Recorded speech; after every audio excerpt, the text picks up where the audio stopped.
Russian occupation troops are trying to break through the border in Sumy Oblast to bypass the Ukrainian Armed Forces units located in Kursk Oblast, but are getting caught in a meat grinder. This was reported on air by the State Border Service of Ukraine spokesman Andriy Demchenko. According to him, border guards are recording attempts by small enemy assault groups to approach the border, enter Ukrainian territory and, using the terrain features, penetrate Sumy Oblast as deeply as they can.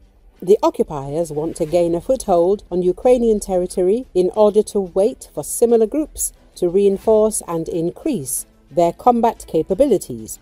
But in fact, these groups, even if they are hiding somewhere in the area, are destroyed by our soldiers with the help of FPV drones, artillery. We see that the enemy is simply throwing its military into such a meat grinder, not sparing them, with the hope that they will be able to accumulate and carry out further assault operations deep into our state, Demchenko said. As the speaker specified, we are talking about the direction of the village of Novenkoy, or to the left in the direction of the settlement of Zuravka.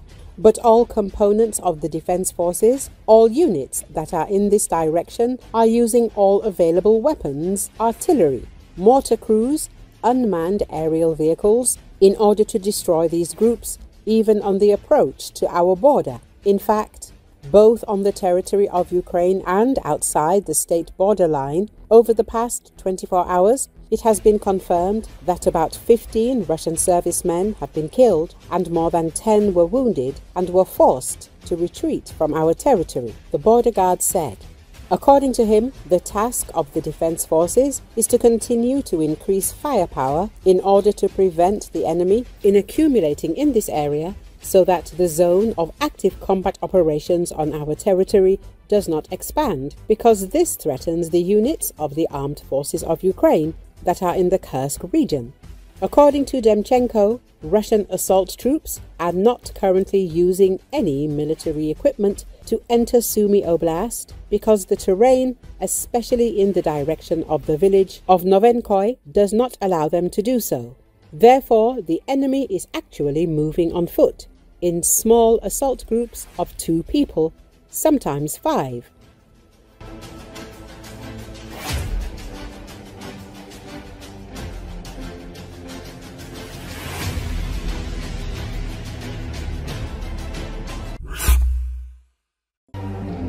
Russia has been using missiles in significantly smaller quantities lately than before, which could indicate a shortage or problems with the aircraft that launched them, military expert Konstantin Krivolap said on air at Ukrainian radio. Analyzing the number of Kh-101 missiles and Tu-95 bombers during the last large-scale attack, the specialist suggested that the Russians were experiencing a shortage of both aircraft and ammunition. They even transferred 2 strategic bombers from the Far East to participate in the operation, and after the strikes, they returned back to the Amur region. Judging by the number of X-101 missiles and Tu-95 aircraft that were used, one gets the feeling that the Russians are short of both aircraft and missiles. That is, there are some problems, says Krivolap.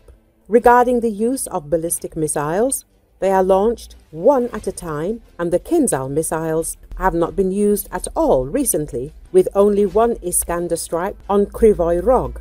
Either there aren't enough missiles, or they are saving them for Europe, so that they can threaten, although it is very difficult to understand and find a logical justification for all this behavior, added Krivolap. According to him, the increase in the number of shaheeds, along with the use of false targets, looks predictable.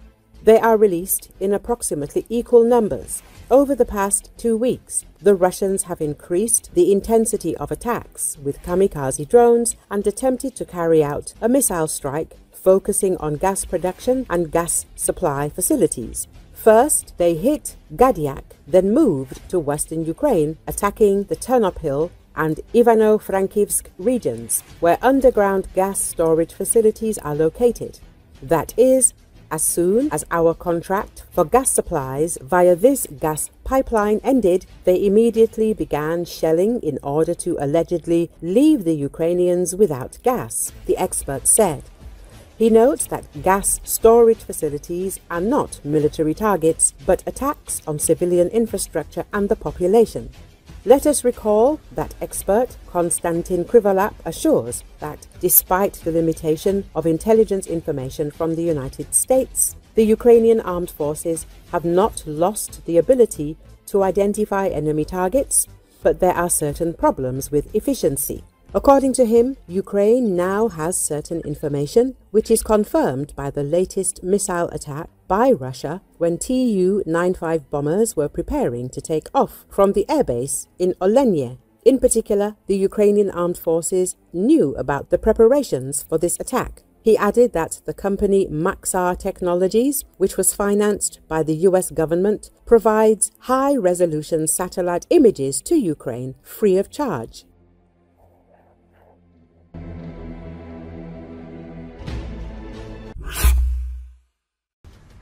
Putin's army's advance has stalled in Donbass just as Moscow is preparing for new talks with the US on resuming cooperation. At the end of this week, Putin's army lost territory for the first time in more than a year. Bloomberg reports Ukrainian forces are pushing the enemy further and further away from Pokrovsk, one of the key logistics hubs of the Ukrainian Armed Forces in Donbass. At the same time, the Russian armed forces regained control of about 25% of the territory in the Kursk region, which was previously held by the Ukrainian armed forces. The events in Kursk region will deprive Kiev of almost its only trump card in the negotiation process with the Russian Federation. In the Kursk region, the Russians have intensified pressure on the Ukrainian defenders from the west, north and east.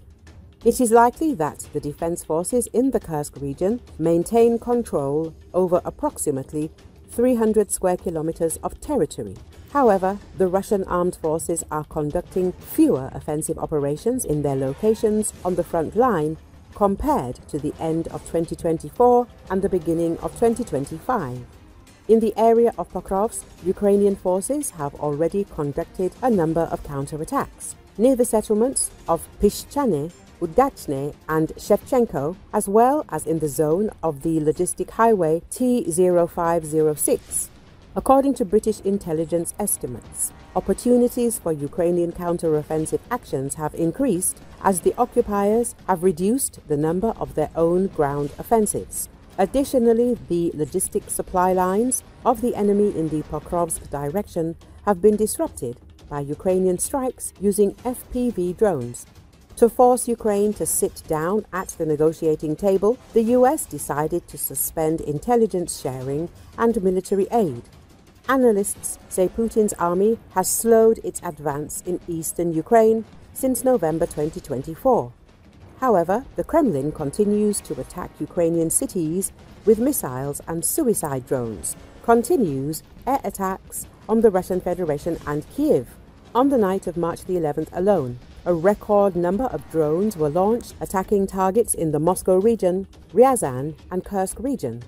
Analysts write that since January 2024, Putin's army has been constantly advancing on the positions of the Ukrainian armed forces. Over the course of a year, slightly more than 4,000 square kilometers of Ukrainian land was captured. This area is comparable to 2 Petersburgs. The greatest activity of military actions occurred between September and November 2024, when Russia captured 56.5% of all territories that came under its control last year.